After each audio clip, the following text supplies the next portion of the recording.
Hello everybody and welcome to the Monday morning message. So this one is on chapter 11, and chapter 11 is some office policies and procedures, and in that there's definitely some things that I really enjoy. The very first thing on here on your PowerPoint is slide number 3, and it talks about educating patients.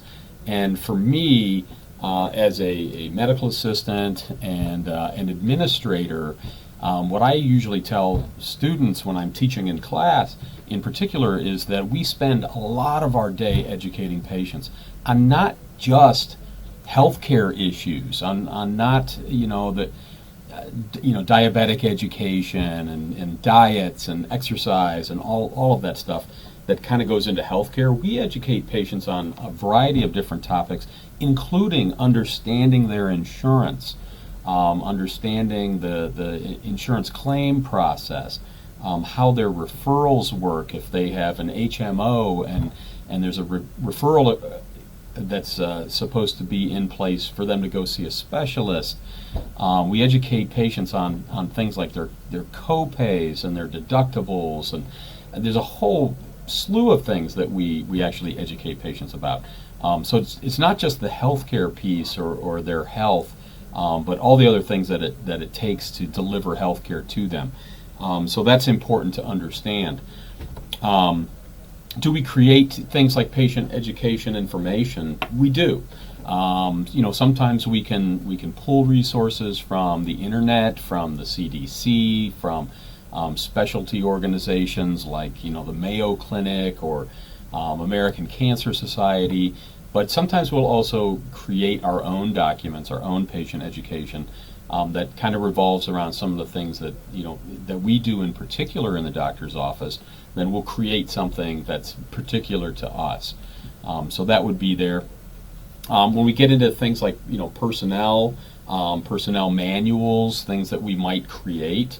If you're an administrator potentially in a practice or a doctor's office, those personnel manuals may include things like what the evaluation process looks like, what our absentee policy is, for absences, tardies, no call, no show, which is very bad, obviously. It might have a confidentiality or a HIPAA policy in there. Policies around grievances, if you have a complaint against a coworker or the organization, how do you go about doing that? There could be an orientation process, parking policies or parking passes. Those could all be things that are in the personnel manual. Other things such as pay schedules or pay rates, your health benefits, your paid time off, your vacation time, sick leave, all of that stuff goes into the personnel manual. Especially in bigger organizations, we usually create those things so that we can give those to our employees. Smaller practices, private practices, may not go into that great of detail with an actual manual, but may do things like have training sessions on things like open enrollment for your health insurance, your dental insurance, that type of stuff. Okay, so there could be other policies in there like emergency policies, emergency closures. It may not necessarily be particular to Southern California per se, but where I came from in Denver, we did have policies for weather closures in the event of things like a possible snowstorm or blizzard. Those may be things that go into that manual. Different things about office, the opening and closing of the office, that type of stuff. Lockdown procedures potentially depending on where your actual environment is. If it were, say, student health on campus here, then we have lockdown procedures for things like, active shooter, that type of stuff.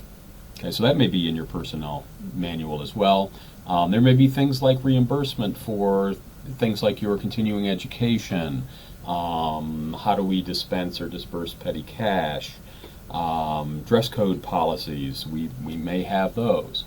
Okay, so those are all those types of things. You know, a lot of you guys, I'm sure, are familiar with this type of stuff. So there could be other things. I kind of like the slide 15 where it starts talking about, you know, ancillary policies like jury duty, you know, how personal telephone calls might be handled here in the office.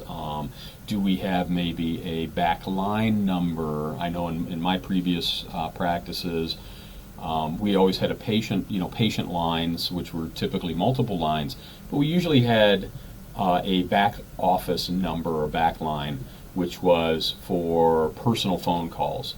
So we use that for employees to receive or make personal phone calls. We also use that for, we would give our back line number to other providers that needed to call and reach a doctor in our practice quickly. Instead of having them go through the regular patient phone line, we would give the back line number to those practices. Okay, so a whole variety of things, right, that you could see. Infection control policies, those are of course important. What does our biohazardous waste disposal look like?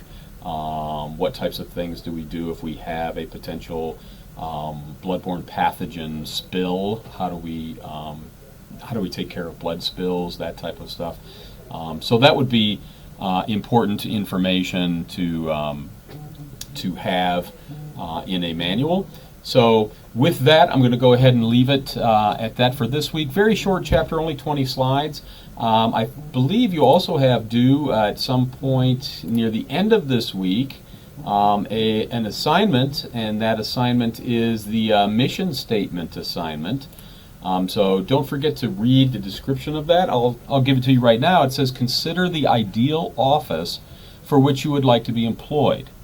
Then create a mission statement that would be placed in the Policies and Procedures Manual. If you have difficulty with this task, go online and research facilities where mission statements are provided. Okay. Also consider calling your own physician and inquiring as to their mission statement.